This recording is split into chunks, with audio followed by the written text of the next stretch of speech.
I never imagined that a simple request to paint my front door navy blue would spiral into a full-blown legal battle with the president of our homeowners association. But that's exactly how I ended up face-to-face with Brenda Kensington, the self-proclaimed gatekeeper of neighborhood standards, and without question, the most intimidating woman in Cedar Ridge Estates. It all began last spring. My house needed a little refresh, and I figured the front door was the perfect place to start. Before I ever opened a paint can, I did the responsible thing and checked our HOA guidelines. According to the rules, front doors were to be painted and tasteful. Subdued colors that complemented the home's exterior. Nowhere did it list any specific shades that were banned or approved. Confident, I selected a classic navy blue, elegant, timeless, and perfectly matched to my shutters. I attached a sample swatch to the official request form and submitted it without a second thought. 3 days later, an email from Brenda landed in my inbox. The subject line was typed entirely in all caps. A violation notice, unauthorized color selection. In the body of the message, she informed me that my choice of navy blue was excessively bold and disruptive to the neighborhood's aesthetic harmony. She ordered me to pick a shade from her pre-approved palette, which, unsurprisingly, consisted exclusively of beige and pale gray tones. I politely pointed out that no such restrictive list existed in the official HOA documents. Her reply was curt and dismissive. The board has discretionary authority on aesthetic matters. Your request is denied. I've never been one to bow to unreasonable authority, so I filed for a formal HOA hearing. That's when the situation turned strange. The hearing was postponed twice, once due to a schedule conflict and another time for lack of quorum, both of which felt suspiciously flimsy. When it finally convened, Brenda presented what she claimed was an amended bylaw document, proving that bright colors had been prohibited for 5 years. Something about that document didn't sit right with me. The font shifted halfway through the page, and the sheet containing the color restriction looked unnaturally crisp compared to the rest of the worn, yellowed papers. After the board, made up of Brenda's ever-agreeable allies, unanimously denied my request, I decided to dig deeper. My first call was to the HOA's previous president, who had retired to Florida 2 years earlier. When I mentioned the so-called color restriction amendment supposedly passed during his leadership, he sounded genuinely baffled. "We never passed anything like that," he said firmly. In fact, we decided against restrictions because no one could agree on which colors to allow. Armed with this crucial piece of information, I made a trip to the county records office. Every HOA bylaw amendment must, by law, be filed there. And sure enough, no such amendment existed. What I did find was the original covenant, stating only that colors should be tasteful and complementary, nothing more. I brought this inconsistency to 2 other board members, hoping for some sense of reason.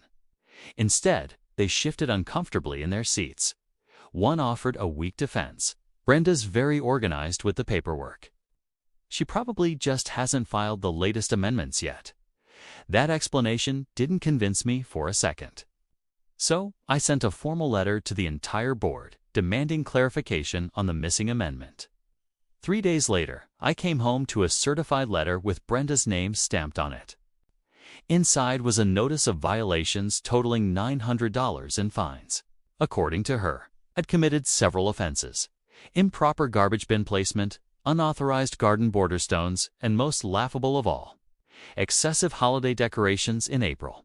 I had 0 decorations up. It was pure retaliation. I immediately took photos documenting the absence of any violations and requested another hearing. But instead of agreeing, Brenda escalated things further. She filed for an injunction against me, accusing me of harassing the board and disrupting HOA operations. What truly stunned me was the affidavit attached to her filing, supposedly signed by my neighbors, the Johnsons, accusing me of aggressive behavior and multiple property violations. But I knew for a fact they had been on a 3-week European cruise at the time. There was simply no way they could have signed anything. I called them immediately. They were furious. She used our names without permission. "That's forgery," they exclaimed. That's when I realized this wasn't just an HOA power trip. It was crossing into something criminal. I contacted an attorney who specialized in HOA disputes. When I laid out the forged documents and fabricated violations, her expression hardened. "This isn't just overreach," she said gravely. "Falsifying legal documents and forging signatures are serious crimes. We need to bring this to court immediately."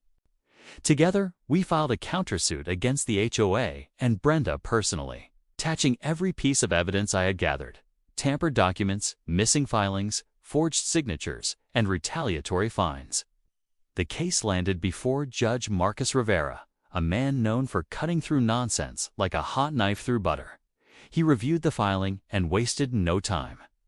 An emergency hearing was scheduled to address the forgery allegations before even touching the original injunction. At that moment, I realized this war over a simple can of paint was about to expose something much bigger. The day of the hearing finally arrived, and my stomach was in knots as I walked through the heavy wooden doors of the courtroom. My palms were slick with nervous sweat, but I kept my head high. Across the aisle, Brenda sat perched on the edge of her chair, like a queen holding court. She wore a sharply tailored suit and had her blonde hair pulled back so tightly that it looked as if it hurt. Her posture screamed confidence, almost arrogance. She didn't even look at me, just methodically shuffled through her color-coded folders with her attorney, a slick-looking man in an expensive, perfectly tailored suit. When Judge Rivera entered the room, it fell silent. The bailiff called the court to order, and the proceedings began with Brenda's attorney stepping forward to present their case. He spoke smoothly, painting me as some kind of neighborhood menace, a stubborn troublemaker who refused to follow the rules. He waved the supposed amended bylaws like they were the Ten Commandments, arguing that I had blatantly ignored them. Then it was our turn. My attorney approached the bench calmly, laying out our evidence like a surgeon preparing instruments. She presented the official county records, statements from the former HOA president, and most damning of all, sworn affidavits from the Johnsons. In those statements, they confirmed they had never signed the documents Brenda submitted and provided proof they had been in another country on the alleged date of signing. As Judge Rivera compared the forged documents to the real records, his expression hardened. He lowered his glasses slightly and peered at the signatures. "These signatures don't even match the Johnsons' known signatures on file," he said evenly. All eyes turned to Brenda. She shifted in her seat for the first time, her perfect composure cracking at the edges. "Ms. Kensington," the judge said sharply, "did you personally witness these signatures being applied to these documents?" Brenda cleared her throat. "I received them by email, Your Honor. I printed them out for submission." "Show me the emails," the judge ordered. Brenda's attorney leaned in to whisper something to her, and she fumbled with her phone. After a painfully awkward moment, she mumbled that she couldn't seem to find them. Judge Rivera's eyes narrowed. "And what about these HOA amendments?" he continued, holding up the suspicious pages.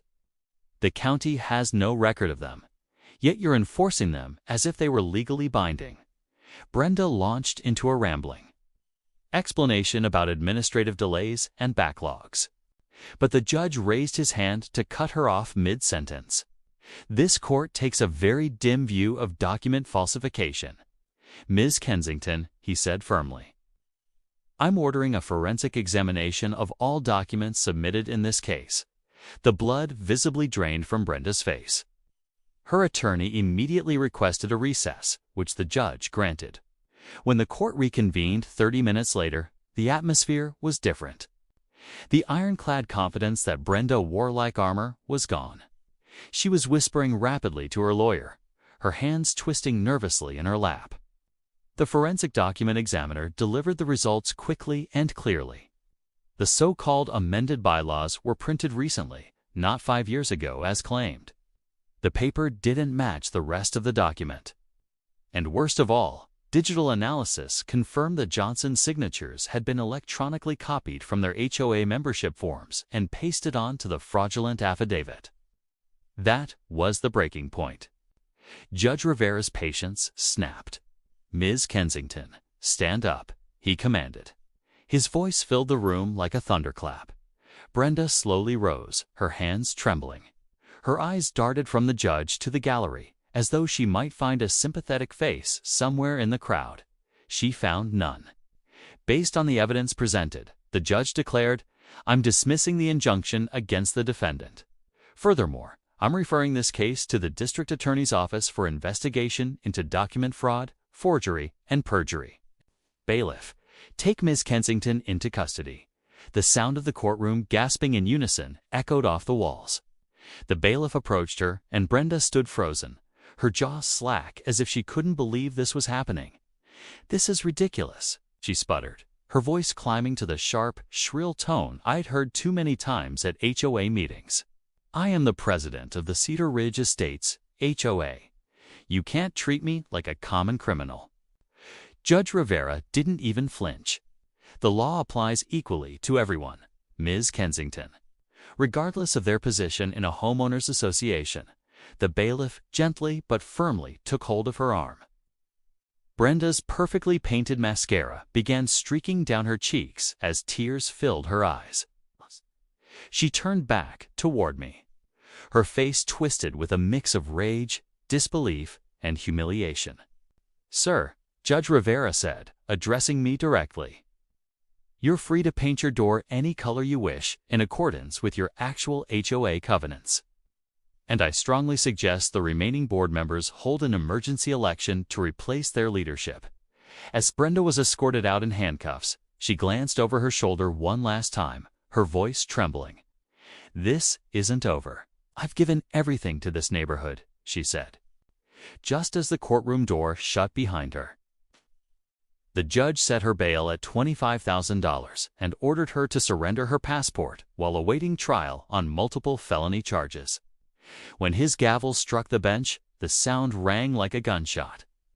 And just like that, a weight I hadn't even fully felt lifted off my shoulders.